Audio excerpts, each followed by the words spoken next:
pollerita, rancho de lata, cartón y chapa, pinta sus labios, peina su pelo, rubio dorado, recién teñido, que ayer fue negro, tacos de engaño, escasos años, los 17 recién cumplidos. Bueno, el campo y su gente en televisión. Rubén Darío, ¿cómo andás? ¿Bien? Muy bien. Gracias por la iniciativa, Gabriel, que fue tuya, porque la verdad que incursionar acá en televisión es otro tema, uno está acostumbrado a radio. 14 años Sí, sí, consecutivos en radio, el campo y acá su en gente. Radio 1, Claro, más cinco, 4, 5 antes en la AM990 5 antes y pasamos por Nacional también. también. Así que Y bueno, más de 20 años, un programa que la gente del interior conoce muy bien y que espera porque Rubén Darío es un conocedor de lo que son los valores, valores de morales, digamos, de la gente del campo, los valores tradicionales y los valores de los productos, ¿no? Es decir, los precios. Ambas cosas son importantes. Vamos a encarar en este ciclo que va a salir 2 veces por semana, va a salir los martes y los viernes, para mantener informado a nuestro público de todas las novedades que significa la producción campera, todo lo que, lo que se produce en Formosa y lo que se trae de fuera, pero viene de lo rural, ¿no? Esto es lo que nosotros le vamos a ofrecer a la gente para que esté informada y también, por supuesto, va a haber entrevistas, vamos a buscar reportajes, datos, todo lo que hace al agro, ¿no? Todo lo que hace a la producción y todo lo que hace a la vida de los agricultores del interior. Tanto, ¿no? Porque realmente ha habido una evolución y Rubén Darío, que peina canas igual que yo, sí, ha peinamos visto canas. distintas épocas, ¿no? En lo que es el campo formoseño, ¿no? Desde aquella época, De Formosa y del país, si claro, tomamos desde la década del 60, 70 a lo que es hoy. Y bueno, entonces hemos visto tantas cosas y bueno, eso facilita que uno pueda interpretar a la gente, entender a la gente eh, y sobre todo uno se enerva cuando ve gente que no entiende cómo es eso y toma medidas, cómo es la actividad agropecuaria. claro. Está lo muy moderno, está lo que la gente pudo hacer siempre, lo que dejó de hacer, en fin. Hay de todo de Formosa hay mucho para mostrar, ¿eh? Seguro. Y lo vamos a hacer. Si nos ponemos a trabajar, Y lo vamos a hacer, pero también siempre relacionando con lo que se podría haber sido, ¿no? Es decir, nosotros tuvimos una historia muy importante, arrancando con la gran producción algodonera, el hecho de que fuimos la segunda provincia productora de algodón, el capullo de algodón que está en el escudo provincial, y luego en los años 90 que hay una decisión de decir, mm, bueno, el algodón no nos conviene porque bajó el precio, porque no podemos atarnos al monocultivo algodonero. Hubo como un cuco el monocultivo sí, algodonero y después ya directamente se prometió una diversificación que no llegó, una sí, diversificación que se frustró. claro, cuando vino la estabilidad, digamos, los algodoneros tuvieron su época de gloria hasta el Rodrigazo. Podemos marcar así la fecha, ¿no? Eh, digamos, hubo un pico de precios ahí en el año 70, 71, 72, 73 y parte del 74, donde el gobierno de entonces, que eran militares, no se metieron con los productores y recibieron de lleno la renta. Eso se ve hasta en camionetas y casas que hizo la gente en el Es interior. decir, lo que producía, Sí, cobraba sí. entero. Bueno, después vino en la parte, en la década del 90, donde ahí los productores tuvieron que hacer números, cálculos fríos, y la realidad es que hacía falta la diversificación porque el algodón trajo un vicio que era vivir de un solo cultivo al año en el campo, en algunos sectores. Entonces, se trabajaba mucho a mano y si, te podemos tomar el ejemplo de Formosa, Chaco, Santa Fe, un poquito distinto, pero no tan distinto. Entonces se movía desde la carpida, después buscaba a los carpidores, acá y buscaban de Paraguay, en Santa Fe de Corrientes, movía mucha gente, eh, y el patrón, digamos, tenía que responderle a su gente, a su grupo de gente, todo a mano, y después la cosecha se fue complicando, falta de cosechero, en fin. Y Falta de braceros, de como bracero, decían, por ¿eh? eso. Y sobre todo, muchas chacras se vinieron abajo por el excesivo uso del arado y ahí sí es cierto el monocultivo. O sea, ahí recién en esa época aparecíamos los ingenieros agrónomos, pero es difícil de darle consejo a alguien que está trabajando mal y Claro, ganando plata. claro. Es Y, una época en que los gerentes del Banco de Formosa recorrían chacra sí, por chacra y le decían, ¿cómo le va, don Rubén? sí, El año pasado, a ver, espere que abro la carpeta, el año pasado usted 5 hectáreas hizo, sí, pero usted tiene 10 hectáreas, ¿por qué no hace 2 sí, hectáreas sí, más? así fue. Nosotros le cubrimos las 2 hectáreas que falta. Y Y la gente se quejaba porque el banco salía a cobrarle en marzo, muy temprano le salía a cobrar. Pero los banqueros hacían lo que tenían que hacer, que no gasten en otra cosa. claro, Entonces tuvo su época de gloria. Es mentira que siempre fue de gloria el cultivo. Lo que pasa es que lo que tiene que quedar de esa vieja historia algodonera es la nobleza del cultivo. Para hacer algo sustentable en el tiempo, un cultivo, una actividad, tiene que responder a las condiciones climáticas y seguro. demás. Entonces, ahí viene la diversificación. En el 90 se hablaba mucho de eso, pero pocos explicaron cómo incidió las medidas que se tomaban de Buenos Aires por la cuestión del picudo del algodonero, porque el formoseño formaba parte de redes que se arman. Ahora existe también batateros que trabajan para gente de San Pedro, de Santa Fe, en fin, en la horticultura, gente del Zapallo de 213 que trabaja para gente que lo está esperando, en fin. Y en el algodón se habían tejido con el tiempo muchas alianzas con Avellaneda, Santa Fe, con Tipoití en Corriente, algunos del Chaco.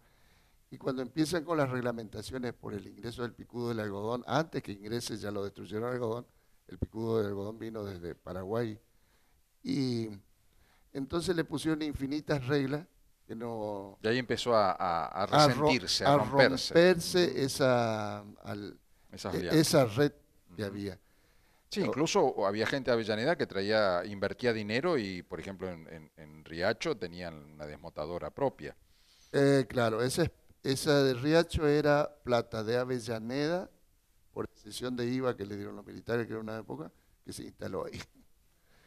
Y entonces, em, claro, y la gente, si vamos a la gente, recuerda la cosecha de algodón, cómo se hacía antes. O sea, se empezaba en marzo, abril, bueno, Formosa antes también hasta en febrero, y hasta se entretenía la gente, iban todas las criaturas, te imaginabas hoy con criaturas en la chacra.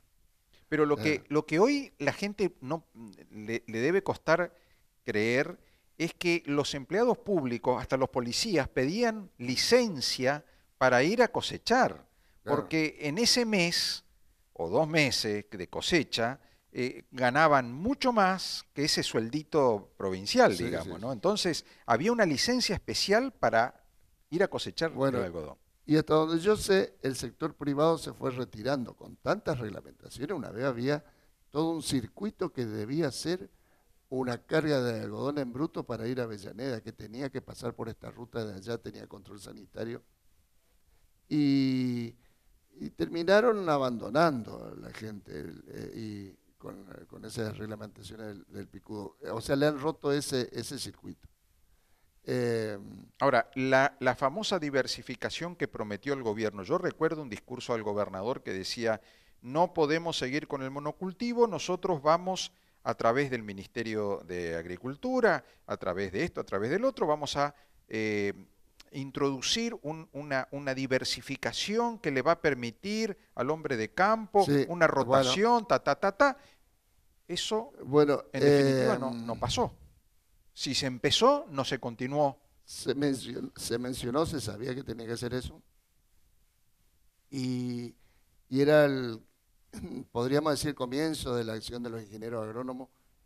En la época de Menem los puso a trabajar en los grupos Cambio Rural y demás para que le explique a la gente cómo tenía que hacer las cosas. Y era muy triste explicarle a la gente que está haciendo una actividad que no era rentable, porque a veces la gente no se da cuenta que está perdiendo plata. Y bueno, y la diversificación tenía que ser, eso tiene que ver con la ganadería, tiene que ver con la rotación de cultivo, y en esa época era difícil para la gente porque tenía algodones que empezaban a cosechar ellos en marzo y terminaban cosechando los últimos capullos, ahora sería en agosto. Y eso ya no es posible, nadie les explicó bien a la gente, no se puede hacer más, por la cuestión de las plagas. Eh, y se mezclaron las cosas porque si bien Nación trajo una vez 15 ingenieros agrónomos bien seleccionados para que trabajen en ese tema, después ya sabemos de acá que Claro, pasa algo y terminan yéndose los muchachos. tal cual. Tenían que trabajar con la gente. Entonces, la diversificación, ¿con qué sería? En otros sectores como Santa Fe avanzó, o podemos ir al algodón, que el gobierno le quiso imponer acá, la mecanización entre pequeños productores. Algo que se hace ahora, recién se la están aceptando, pero tenían que cambiar toda la forma de hacer el cultivo. Y ahí había muchos usos y costumbres Claro. en el tema de hacer cultivo. Hubo una resistencia, digamos, al cambio de parte Claro, de los y lo productores. nuevo no se hizo muy bien, no estaban bien marcadas las Ahora, variedades. hay cosas que no entiendo. Por ejemplo, dentro de lo que era el concepto de diversificación, se habló, por ejemplo, de la mandioca. El Paipa hizo mucho trabajo de mandioca, pero hoy nosotros comemos mandioca misionera en su mayoría, ¿no es Sí, sí. cierto? Bueno, Traemos, tiene su ciclo que tiene traemos mandioca mandioca. misionera. Hay mucha demanda de mandioca y los misioneros están todo el año en el mercado de Buenos Aires, lo desarrollaron ellos. Y Formosa tiene su época con mandioca. Tendríamos que investigar más si habría, digamos, variedades para cubrir todo el ciclo. De hecho, los muchachos guardan el suelo, pero ahora plantan pronto. Y sí, de hecho, se han involucrado con eso de la historia de la diversificación, se han involucrado mucho con la horticultura y a varios les fue muy bien. Por eso de Por estar, ejemplo, las cucurbitáceas sí, empezó en esa época, claro, en la década del 70-80. en la zona de Eh, Villa 213, el Colorado, por esa zona. sí, o la zona norte. En la zona norte eran más importantes los pequeños productores chiquitos, que en conjunto competían bien con los grandes, haciendo calabacita cuando empezó el ANCO.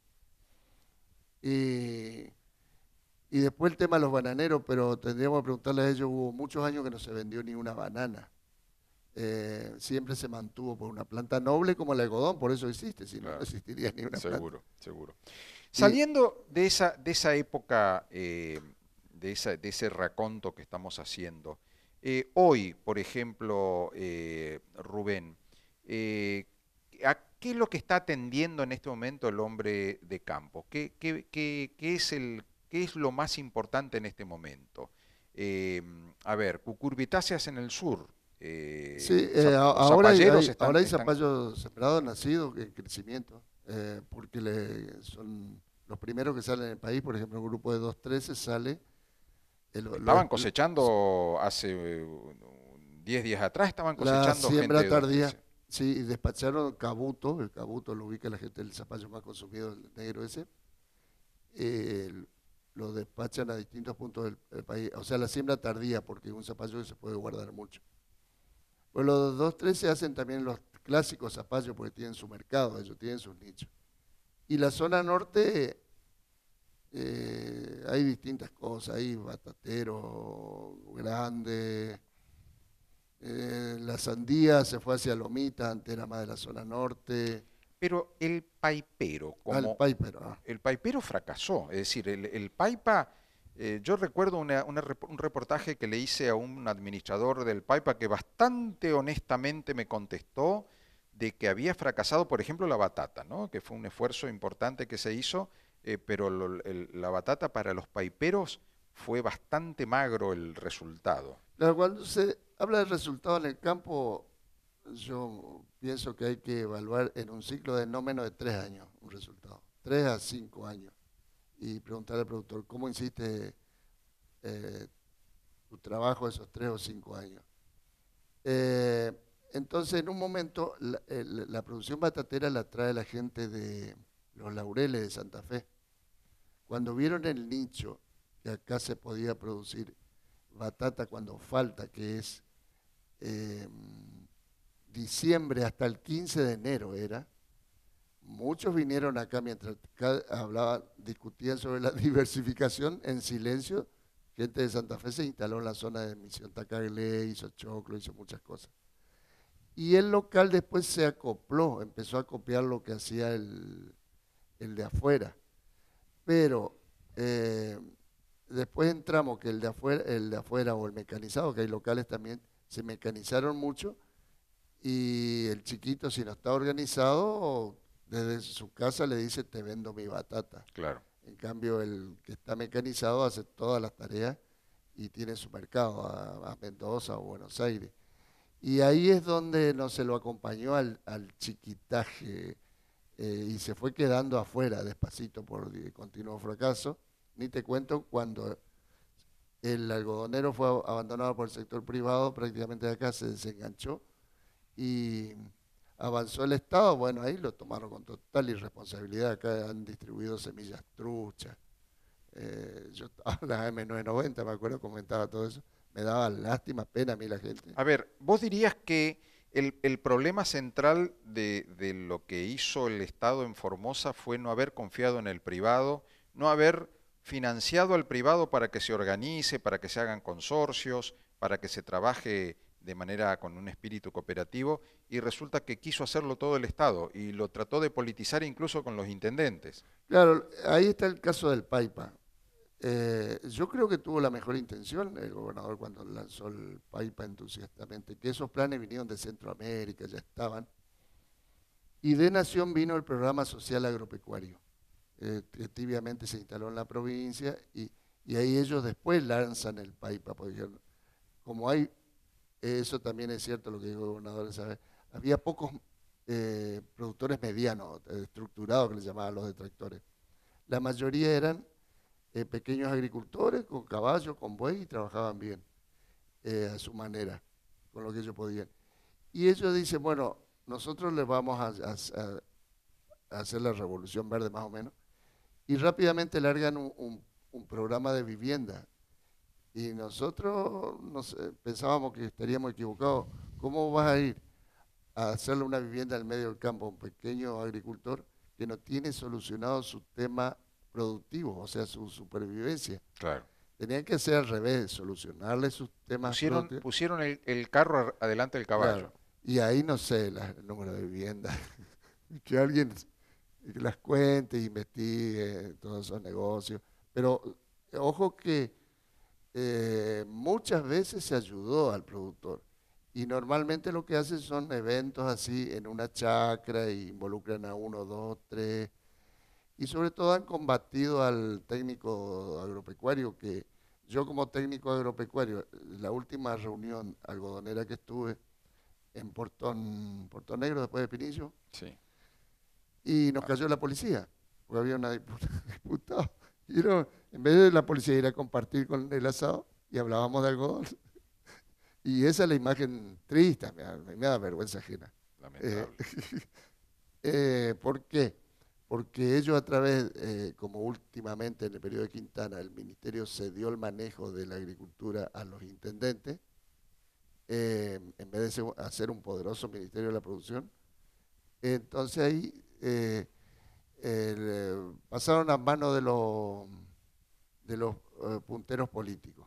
Y como faltan herramientas, Claro. faltan... Y hoy hay que decirle a los que no conocen que los intendentes manejan, por ejemplo, la romeada, ¿no? Que Sí, le la dicen, romeada, ¿no? la rastra pesada. Es decir, van con el tractor de la municipalidad, organizan más o menos el tema del combustible y, bueno, hoy le harán al chacarero Juan, después al Pedro, después, y ahí empiezan los acomodos, digamos, no, primero a fulano de nuestro grupo, el otro del otro sublema, a tal punto, ¿no? De que los sublemas tienen una incidencia no solamente electoral, sino agrícola. Claro. Los sublemas como forma de organización agrícola del interior de la provincia. Bueno, eh, podemos seguir, la verdad, que esta charla, Rubén, es muy interesante porque nos va trayendo desde lo que fue la época de oro del Sí, algodón, ¿qué se puede hacer ahora con el ¿no es algodón? Se cierto? sabe también.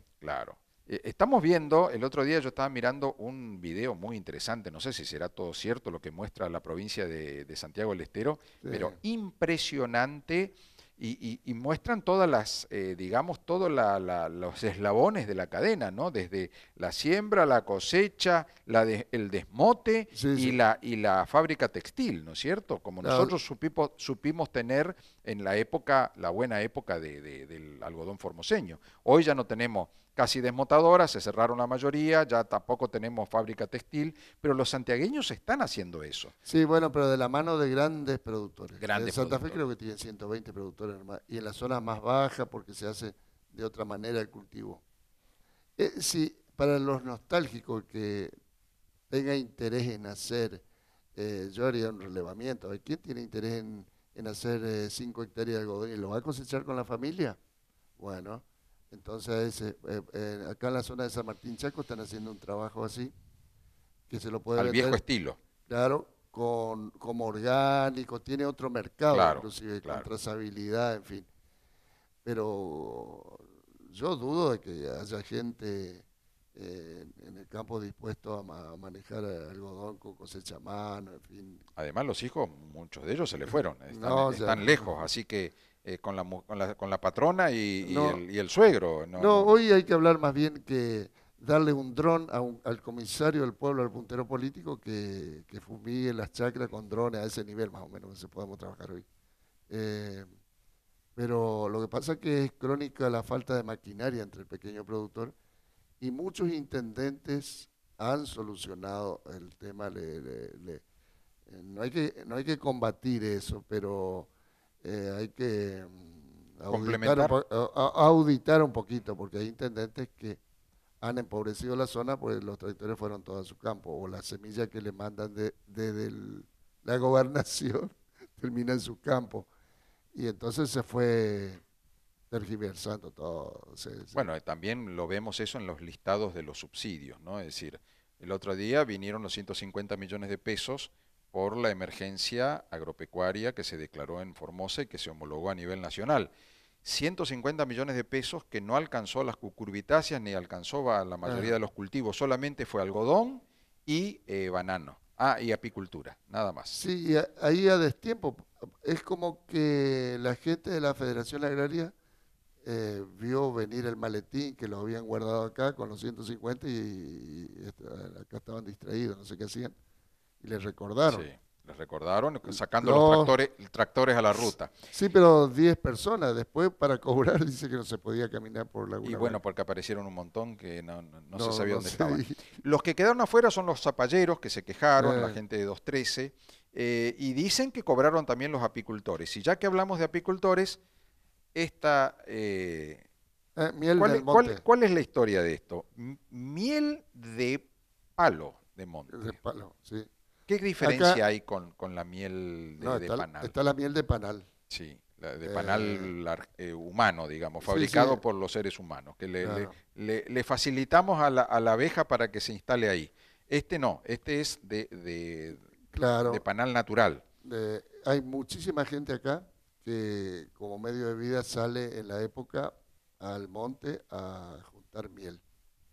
Eh, eh, y va y, Esto está colectado a mano, es decir, claro, a mano, en el con monte. hacha, tumban el... Entonces, la primera ventaja es que no tiene ninguna contaminación, Claro. porque está en el medio del monte. Miel del monte, de palos del monte. Y después hay un grupo que sabe trabajar, o sea, higiénicamente lo trabaja como corresponde y después salen a vender.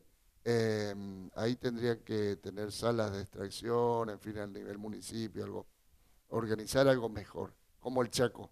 ¿Cuánto, Pero acá hay varios apicultores que trabajan bien. a cuánto se puede vender este pote? Y eso es medio kilo, así como se lo ve. El valor al público del kilo de miel está en, o sea, un litro es un kilo y medio. Y al público 1.200 pesos está más o menos. O sea, ese pote al público 500, 600 pesos, porque ese pote cuesta 80 pesos, el envase. El envase solo. Bueno, Yo pero les voy a leer el número con el que tienen que sí, comunicarse para comprar esta riquísima de Espinillo, miel. de toda la zona de Espinillo. 3704 Sí. 61 70 21. Repito, 3704 61 70 21.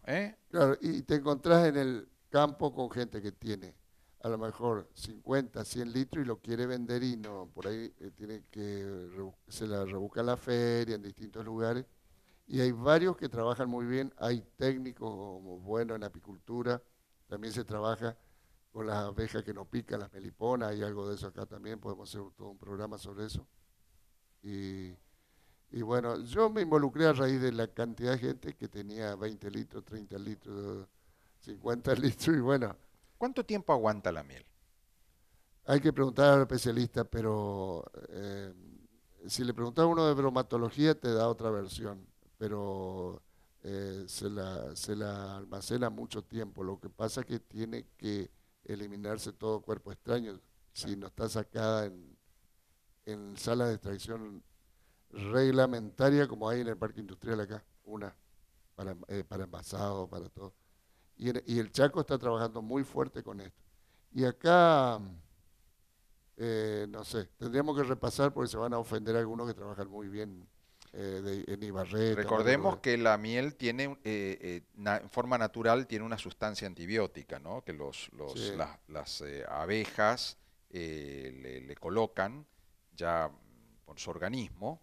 Es más, en la antigüedad era un medicamento, es decir, sí. cuando uno tenía una herida, si uno no tiene otra cosa en la mano, a mano, digamos, y está en medio del monte y tiene miel, hay que ponerse en la herida porque eh. es antibiótico y es un antibiótico natural. Y siempre hubo planes para apoyar a los pequeños apicultores, a los grupos de apicultores. Acá hay fábricas de cajones en Formosa.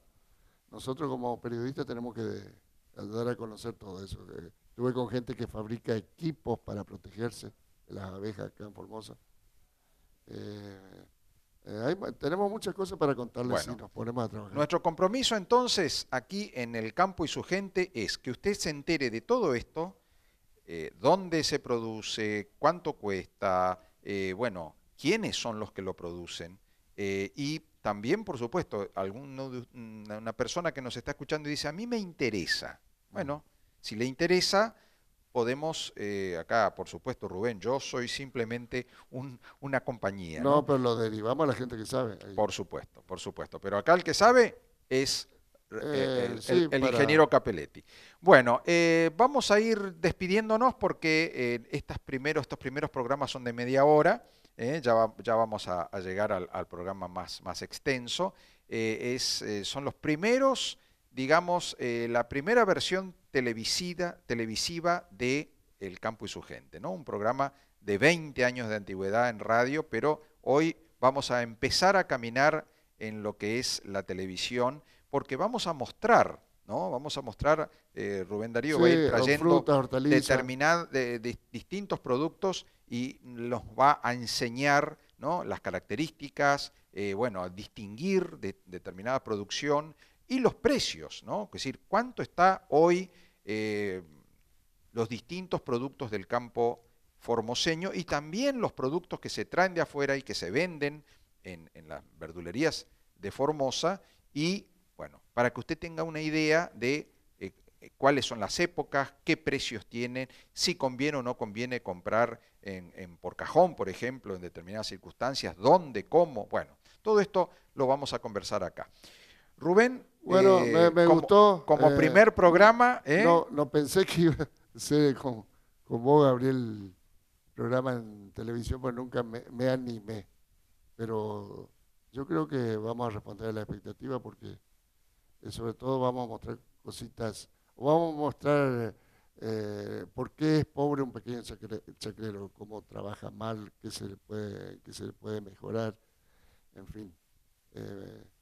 Hay diversidad de cosas en Formosa para mostrar. Totalmente. ¿Por qué no avanzó la soja acá? Así es. Todavía el campo está apto para muchas cosas. Hay diversidad todavía. Totalmente. Bueno, nos despedimos.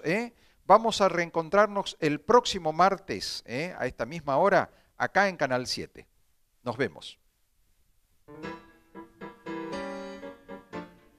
Cuéntanos.